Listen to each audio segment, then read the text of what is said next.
You aim to pass the CISSP and you want to learn how to do it effectively, right?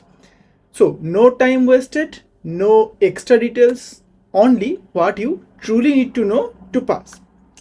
So, here is the main secret about this exam.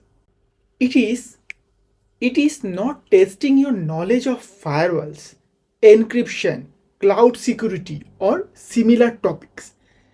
The CISSP tests your ability to think strategically like a security leader. If you treat it like other technical exam by only memorizing terms, facts, definitions, systems, and so forth, you will find the CISSP exam very much difficult. Trust me. So, therefore, in this lesson, I will give you a broad summary of CISSP so you understand exactly what awaits you before starting this course. The CISSP is made to test your skill in making risk-wise security choice at a leadership level. That is the core purpose of this exam. It concerns overall security strategy, not only just solving the issues, but making sure security support business aim and purposes. But it also concerns risk management, balancing threats, weakness, and business effects to choose the best option. It concerns governance and compliance, ensuring policies and rules direct your security choices. And it concerns leadership level choices making. So think strategically like a leader, not only a practical technician. Now, notice I said leader. I am not naming a specific job because the CISSP. A question might show you a situation from a design viewpoint, a management viewpoint, from a building viewpoint, and oversight viewpoint and more. So if you enter this exam thinking like an IT or a security manager, specialist or builder, you will often choose the incorrect answer. And that is mainly because you are searching for the best technical solution. Yes, technical solution. Best technical solution for a specific issue. You are not considering a strategic answer for the whole business. Is that clear?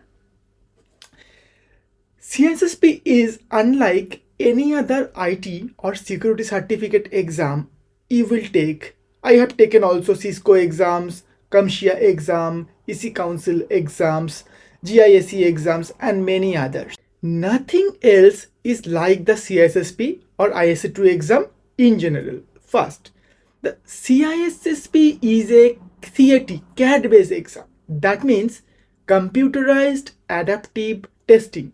This means you must choose an answer to proceed with the exam. You cannot flag or change an exam question.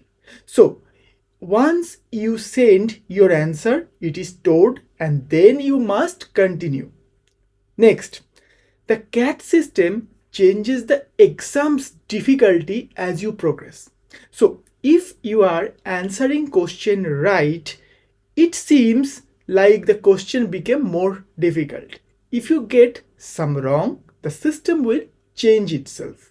It might give you more question on that subject or go to another subject. You will get 100 to 150 questions with a top time limit of 3 hours. And there is a method where you can request a time extension adjustment, which I strongly suggest you do. The exam will stop when the system has enough information to decide if you pass or fail the exam. If you go all the way to 150 question, that probably means the system requires more information to decide your result. In other words, you must show steady skill in the common body of knowledge content. The more questions you answer correctly, the more the exam will test you. This is why it is very important to have the correct attitude and be ready mentally and even physically sometime when you take the exam. Now, I want to discuss some false idea and wrong beliefs about the CISSP exam too. False idea 1. The CISSP is only about remembering facts.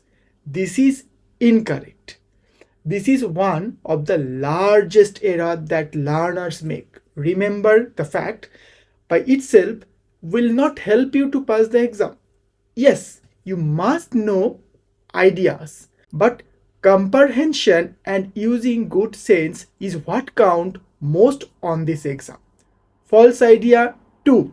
The exam only tests technical facts. No, actually the most technical answer infrequently not the right one. The CISSP is about strategic risk-based choice making, not only technology. That leads us to false idea 3. There is only one correct answer. That is a misleading question.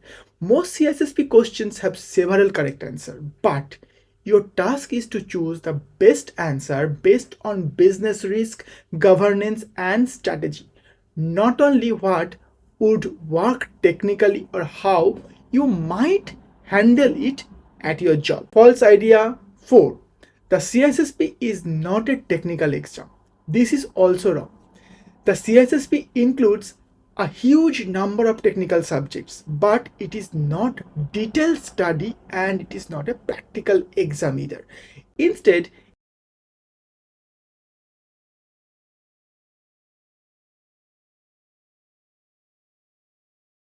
it tests your skill to use technical knowledge in a business and risk-based situation.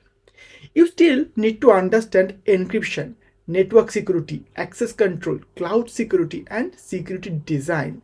You will get questions about firewalls, VPNs, hashing methods, and incident handling. But here is the main difference. You are not being asked how to set up a firewall. You are being asked how to use a firewall as a piece of bigger security plan. So, while in CISSP is not only technical, do not underestimate the technical details. It requires you to know you need both the technical knowledge and leadership level making to pass the exam. Now, I want to finish up by discussing the domain briefly and why they are important for your exam. As you know, the CISSP exam includes 8 separate domains. 5, 6, 7, 8. Yes, 8 separate domains. Essentially, these are the different fields of cybersecurity leadership that you must know for the exam. Here is short summary of them. Domain 1. Security and risk management. This is the most critical domain and it is also the largest. It is all about governance, risk, compliance, and security rules. Domain 2 is asset security. This is all about protecting information and ensuring privacy, accuracy, and access. Domain 3, security architecture and engineering.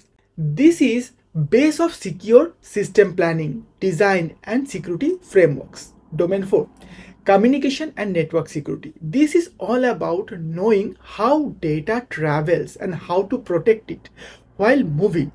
Domain 5, identity and access management. This is all about managing who can access what and ensuring least privilege. Domain 6, security assessment and testing. This is all about how to check and review security measures to ensure they function and that they follow rules. Domain 7, security operations. This is all about incident handling, disaster recovery, and daily security. And then finally we have domain 8, which is software development security, SDLC, we say it system development security, which is all about protecting programs and knowing secure coding basics, this kind of thing. So what is the main point here? Everything here is linked. A choice in one domain influences the other. So you cannot only think separately because the CISSP is all about overall views. Now, if you remember one thing from this lesson, you should be It should be this. Most CISSP questions are about business and security risk, not technical security. That is the attitude change that will help you to regularly pick the correct answer.